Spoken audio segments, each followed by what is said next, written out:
Welcome back to middle education. Finally आपका पसंदीदा video आ चुका है, वो है बूस्टर डोज। मेरे प्यारे बच्चों को सबसे ज्यादा कमेंट आ रहा था कि please middle education booster dose provide कराइए ताकि हमारी बेहतरीन तैयारी हो सके। तो आ चुका है बूस्टर डोज। अब बूस्टर डोज के सारे क्वेश्चंस को एग्जाम के पहले याद कर लो, रट मारो अगर एग्जाम में टॉप करना है तो। मैं आपको बता देता हूं, इस बार बूस्टर डोज में थोड़ी बदलाव किया हूं। बदलाव सिर्फ इतना है कि आपके इतिहास, भूगोल, राजनीति और आपके अर्थशास्त्र, इनके अलग अलग सेक्शन में क्वेश्चन लिख दिया हूं। मतलब इतिहास के कौन कौन से क्वेश्चन हैं, आपके भूगोल के कौन कौन से क्वेश्चन हैं, राजनीति के और अर्थशास्त्र के। इससे क्या होगा कि जब जैसे ही मैं बूस्टर डोज प्रेजेंट करूंगा, जब आप आंसर ढूंढोगे तो आंसर ढूंढने में तुम्हें आसानी होगी। अब तुम्हारे पास ज्यादा क्वेश्चन नहीं है, लिमिटेड क्वेश्चन है। अगर तुमने इतना क्वेश्चन याद कर लिया, तुम्हारे एग्जाम में कोई भी सेट आए, कोई भी, तुम आसानी से बहुत अच्छे नंबर ला सकते हो। और ये सभी सेटों के लिए है, चाहे आपके स्कूल में आपके हाथों में सेट नंबर AIBCDEF, मतलब 6 सेटों के लिए मैं यहाँ पर क्वेश्चन प्रोवाइड कराने वाला हूँ। और ज्यादा नहीं, हम ऐसा कह सकते हैं कि इतिहास के 20 प्रश्न, भूगोल के 20 प्रश्न, ठीक है, फिर आपके राजनीति के 15 प्रश्न और अर्थशास्त्र के 5 से 10 प्रश्न, बस इतने क्वेश्चन प्रिपेयर करना है। बस अगर इतना कर लिए तो समझो आज के टॉपर आप हो।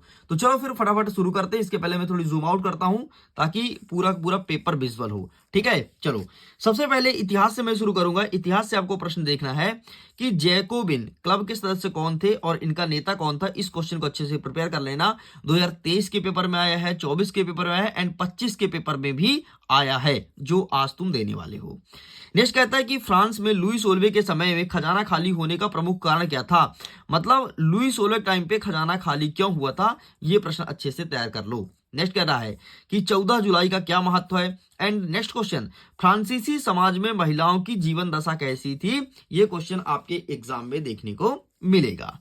आगे बढ़ते हैं, खूनी रविवार की घटना क्या थी। इस क्वेश्चन को अच्छे से पढ़ लेना। नेक्स्ट कह रहा है कि 1917 की रूसी क्रांति में मार्क्स का योगदान क्या था। ये चीज आपके एग्जाम में देखने को मिलेगा। आगे बढ़ते हैं, रूसी क्रांति के समय मार्च 1917 ईस्वी में क्या घटना घटित हुई थी। मतलब रूसी क्रांति चल रही है तो घटना क्या घटित हुई थी, इस क्वेश्चन को आपको अच्छे से देखना है। आगे बढ़ते हैं, नेक्स्ट, प्रथम विश्व युद्ध का रूस की क्रांति पर क्या प्रभाव पड़ा है, आपको प्रभाव बताना है। और प्रभाव कितना, कोई 2 प्रभाव आप अच्छे से याद कर लेना। नेक्स्ट, रूस की क्रांति के 3 कारण लिखिए। रूस की क्रांति क्यों हुआ आखिरकार, ऐसा कौन कौन से रीजन थे, तो ये 3 कारण आपको बताना है। नेक्स्ट आगे बढ़ते हैं। नेक्स्ट हमारा कह रहा है कि बाल्सको द्वारा अक्टूबर क्रांति के बाद किए गए प्रमुख परिवर्तन कौन कौन से हैं। आगे बढ़ते हैं, मित्र राष्ट्र और धुरी राष्ट्र का नाम लिखना है। अलग अलग सेटों में अलग अलग क्वेश्चन पूछेगा। कहीं पर पूछेगा मित्र राष्ट्र के नाम लिखो, कहीं पर पूछेगा धुरी राष्ट्र का नाम लिखो। तो ये चीज आपके एग्जाम में देखने को मिलेगा। नेक्स्ट कह रहा है कि स्लीपर क्या है, स्लीपर से संबंधित क्वेश्चन देखने को मिलेगा। एंड नेक्स्ट कह रहा है कि वन विनाश किसे कहते हैं, जंगल का विनाश से क्या आशय है, ये एग्जाम में देखने को मिलेगा। आगे बढ़ते हैं, वन ग्राम किसे कहते हैं। नेक्स्ट कह रहा है कि युद्धों में जंगल क्यों प्रभावित होते हैं, ये एग्जाम में क्वेश्चन देखने को मिलेगा। नए पैटर्न के आधार पर क्वेश्चन है। आगे बढ़ते हैं, बस 2 प्रश्न और बचा है। वो प्रश्न है कि वनों से होने वाले लाभ कौन कौन से हैं। ध्यान से देख लो, वनों से कौन कौन से लाभ होते हैं, इस क्वेश्चन को अच्छे से कर लेना। नेक्स्ट आ गया हमारा प्रश्न कि रबी और खरीफ की फसलें कब काटी जाती है। ठीक है, आपको टाइम पीरियड लिखना है और उदाहरण लिखना है। ध्यान सुन लो, एंड रबी और खरीफ की फसलों का एग्जाम्पल भी लिखना है। एग्जाम्पल सबसे पहले याद कर लो, कब काटी जाती है हटाओ, एग्जाम्पल तुम याद कर लो, बस एग्जाम्पल ही तुम्हारे एग्जाम में आ रहा है। नेक्स्ट कह रहा है कि बंजारे कौन थे और बंजारे के जीवन की दशा के बारे में बताना है। एंड रायका समुदाय पर टिप्पणी लिखिए। और इसके बाद आपका अंतिम प्रश्न, प्रतिभूमि नियमावली के महत्वपूर्ण बातें लिखिए। बस इतना आपको प्रिपेयर करना है। ये देख लो क्वेश्चन, बस आपका इतने में इतिहास पूरा कंप्लीट हो जाएगा। इतिहास में कुछ अब और पढ़ने की जरूरत नहीं है। तो चलिए स्टूडेंट्स, इतिहास के बाद अब हम पेज को पलटते हैं और नेक्स्ट कवर करते हैं अपने भूगोल के क्वेश्चंस को। पहला प्रश्न कह रहा है कि किन किन राज्यों से होकर के कर्क रेखा गुजरती है। तो 8 राज्यों से होकर गुजरती है, याद रखना। राज्य का नाम याद रखना, क्योंकि यहां से क्वेश्चन आपके 1 नंबर में भी बनेगा। ठीक है। नेक्स्ट कह रहा है कि भारत का भौगोलिक स्थिति क्या है, मतलब भारत कहां कहां पर स्थित है।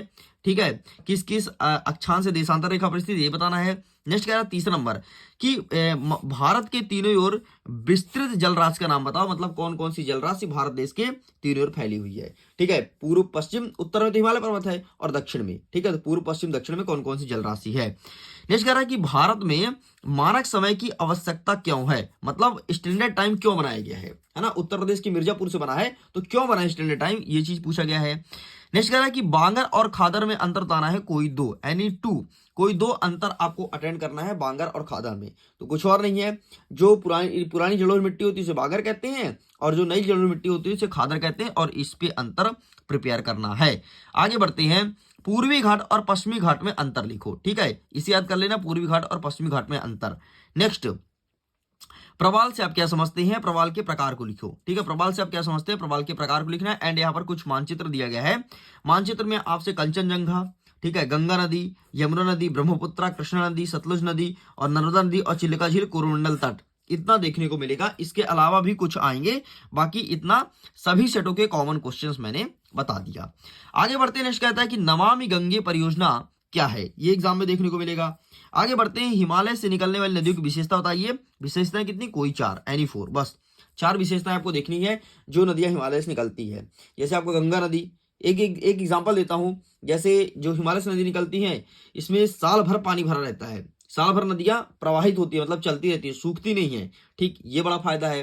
हिमालय जो नदी निकलती है वो काफी चौड़ी होती है, ठीक है, उनका बहाव काफी तीव्र होता है, तो इस प्रकार से आपको विशेषताएं लिखनी है।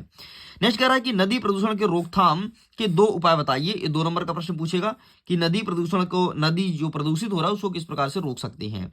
नेक्स्ट कह रहा है कि राष्ट्रीय नदी संरक्षण योजना को स्पष्ट कीजिए। ठीक है, राष्ट्रीय नदी संरक्षण योजना, जिसे गंगा जल को बचाने कार्य कर रहा था, ये गंगा नदी को प्रदूषण मुक्त करने के लिए, तो इसलिए बनाया गया था। नेक्स्ट कह रहा है कि व्यापारिक पबनी किसे कहते हैं, अम्ल वर्षा क्या है या फिर अम्र वर्षा क्या है, दोनों सेम चीज है, अम्ल बोलो या अम्र बोलो। ठीक है, अम्ल वर्षा क्या है और यह किन राज्यों में होता है, ध्यान रखिएगा। नेक्स्ट कह रहा है कि भारत की जलवायु को प्रभावित करने वाले कारक कौन कौन से हैं, आपको कारक बताना है। नेक्स्ट कह रहा है कि मानसूनी वर्षा की विशेषताएं बताइए। विशेषताएं कितनी, कोई 3। ठीक है, 3 नंबर का प्रश्न है ये। नेक्स्ट कह रहा है कि काल बैसाखी क्या है, 2 नंबर का प्रश्न है। एंड नेक्स्ट कह रहा है कि वनों को कितने भागों में बांटा जा सकता है, ये आपके 2 नंबर का प्रश्न है। और अंतिम प्रश्न कहता है कि 2 औषधि पौधे का नाम तथा उसके गुण बताइए। या फिर ऐसा भी कुछ सेटों में आ रहा है कि नीम और तुलसी के उपयोग और गुण बताइए। ठीक है, तो यहां पर मैंने लिख दिया 2 औषधि पौधा ज्यादातर आपको नीम, तुलसी, यही सब प्रिपेयर करना है, तो इसे अच्छे से तैयार कर लेना। इस प्रकार से आपका ये होता है कंप्लीट। चलिए स्टूडेंट्स, कुछ क्वेश्चन और भूगोल के रह गए हैं, 2-4 क्वेश्चन उसे देख लेते हैं।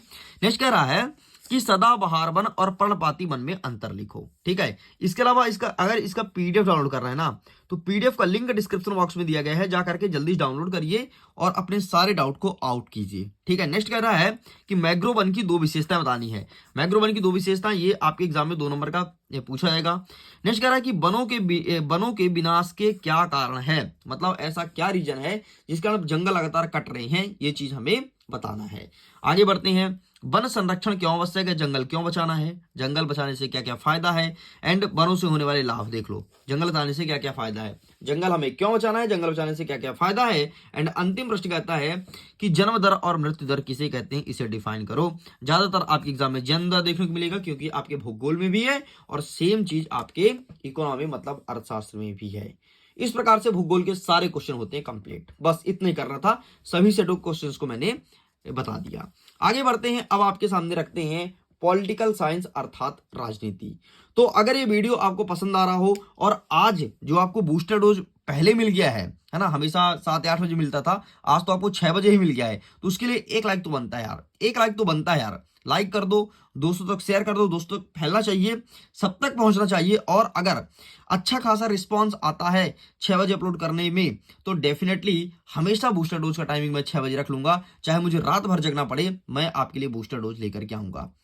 अभी मैं वीडियो शूट कर रहा हूं, तो अभी अगर आपको टाइमिंग बता दूं मैं, तो अभी 4 बजे हैं, 4 बजे सुबह में वीडियो शूट कर रहा हूं तुम्हारे लिए बूस्टर डोज के लिए, क्योंकि तुम्हारा डिमांड था कि प्लीज सर 6 बजे प्रोवाइड करा दीजिएगा। ठीक है, तो 4 बजे उठ करके शूट करो तुम्हारे लिए बूस्टर डोज, तो फटाफट सारे प्रश्न को अच्छे से प्रिपेयर करो और 1 लाइक तो बनता है यार, दिल से लाइक करो, दिल से। और अगर पहली बार चैनल को सब्सक्राइब कर लो, क्योंकि मिडिल एजुकेशन जब आप क्लास 10 में जाओगे ना, तब भी तबाही मचाएगा।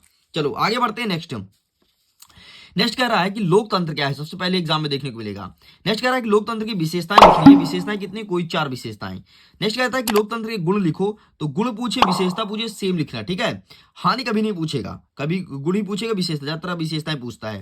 नेक्स्ट कह रहा है कि रंग भेद क्या है, ये 2-2 नंबर के प्रश्न है। संविधान संशोधन क्या है, पंथ निरपेक्ष क्या है, संविधान सभा क्या है, और संविधान सभा की 2 विशेषताएं, सॉरी संविधान की 2 विशेषताएं, ठीक है। ये सारे 2 नंबर के प्रश्न है, अलग अलग प्रश्न है।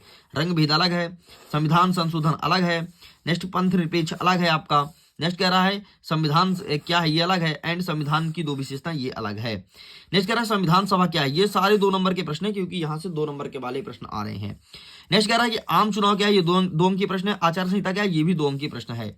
नेक्स्ट वयस्क मताधिकार क्या है, ये 2 अंक की प्रश्न है। निर्वाचन आयोग के कार्य, ये आपके 4 अंक के प्रश्न है, ठीक है। तो 4 अंक के प्रश्न अच्छे से प्रिपेयर कर लेना।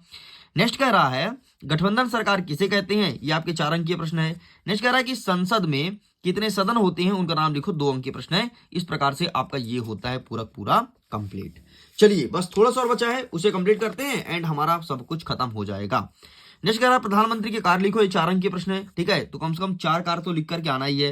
नेक्स्ट कहता है कि हमें संसद क्यों चाहिए, इसका कथन लिखो, ये भी 4 अंक के प्रश्न है। हाँ, शब्द अलग, शब्द या भाषा अलग अलग हो सकता है, बाकी क्वेश्चन यही रहेगा, इस चीज की गारंटी देता हूं मैं। नेक्स्ट कह रहा है कि सर्वोच्च न्यायालय की शक्तियां बताना है, एंड लोकतंत्र की में अधिकार की आवश्यकता क्यों है, लोकतंत्र में अधिकार की आवश्यकता क्यों है, ये देखने को मिलेगा।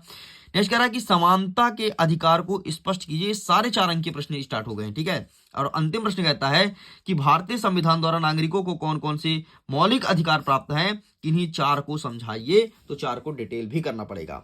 समानता का अधिकार, स्वतंत्रता का अधिकार, शोषण विरुद्ध का अधिकार, धार्मिक स्वतंत्रता का अधिकार, संवैधानिक उपचारों का अधिकार, ठीक है, और संस्कृत एवं शिक्षा का अधिकार। ये 6 है, तो 6 में से कोई 4 आपको डिफाइन करना है, ठीक है। चलो आगे बढ़ते हैं, आपका ये भी कंप्लीट होता है। अब हम अंतिम पड़ाव में हैं और अब देखेंगे हम आपके अर्थशास्त्र के क्वेश्चन को, अर्थात इकोनॉमी को।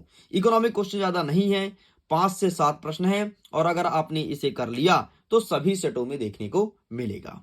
एंड चलो आगे बढ़ते हैं। पहला नंबर कहता है स्थायी पूंजी किसे कहते हैं, 2 अंक के प्रश्न है। नेक्स्ट कहता है कि भारत में पशुओं पर आधारित उद्योग कौन कौन से, ये भी 2 अंक के प्रश्न है। नेक्स्ट कहता है कि रासायनिक उर्वरक का प्रयोग क्यों हानिकारक है, ये आपके 3 अंक के प्रश्न है, ठीक है। रासायनिक उर्वरक का प्रयोग हानिकारक क्यों है, 3 अंक के प्रश्न है। नेक्स्ट कह रहा है कि सेवा क्षेत्र, उद्योग क्षेत्र और कृषि क्षेत्र, ठीक है, सेवा उद्योग और कृषि का उदाहरण दीजिए, ठीक है। मतलब अर्थव्यवस्था के 3 जो क्षेत्र होते हैं, ठीक है, अर्थव्यवस्था के 3 क्षेत्र कौन कौन से हैं, सबसे पहले आपका कृषि है, फिर आपका उद्योग है, तीसरा आपका सेवा है। तो ये तीनों क्षेत्र का एग्जाम्पल तुमको पता होना चाहिए कि उदाहरण में क्या क्या लिखना है। नेक्स्ट कह रहा है कि बेरोजगारी से क्या होता है, बेरोजगारी, अनएम्प्लॉयमेंट, ठीक है। नेक्स्ट कहता है कि प्रच्छन्न और मौसमी बेरोजगारी में अंतर बताइए, या फिर कोई सेट में पूछ रहा है कि प्रच्छन्न बेरोजगारी क्या है समझाइए, कोई सेटों में आ रहा है मौसमी बेरोजगारी क्या है समझाइए। तो बस इतने ही क्वेश्चन देखने को मिल रहा है आपके बेरोजगारी से। आगे बढ़ते हैं कि मानव पूंजी निर्माण में स्वास्थ्य की क्या भूमिका है। अगर तुमको पूंजी बनाना है, अच्छा खासा संपत्ति बनाना है, तो तुम्हारा स्वास्थ्य कैसा होना चाहिए भाई। अगर तुम्हें संपत्ति बनाना है, डेरा बनाना है, तो डेफिनेटली स्वास्थ्य अच्छा होना चाहिए, तभी जाकर के बना पाओगे। तो ये क्वेश्चन देखने को मिलेगा। आगे बढ़ते हैं, निर्धनता उन्मूलन की वर्तमान रणनीति पर चर्चा करो। मतलब जो गरीबी बढ़ रही है ना, तो इसके लिए सरकार क्या क्या रणनीति अपना सकती है, क्या क्या वर्तमान में अपनाया जा रहा है, इस पर हमें डिस्कस करना है। 4 नंबर का प्रश्न है, कम से कम 4 पॉइंट को डिस्कस करना ही करना है।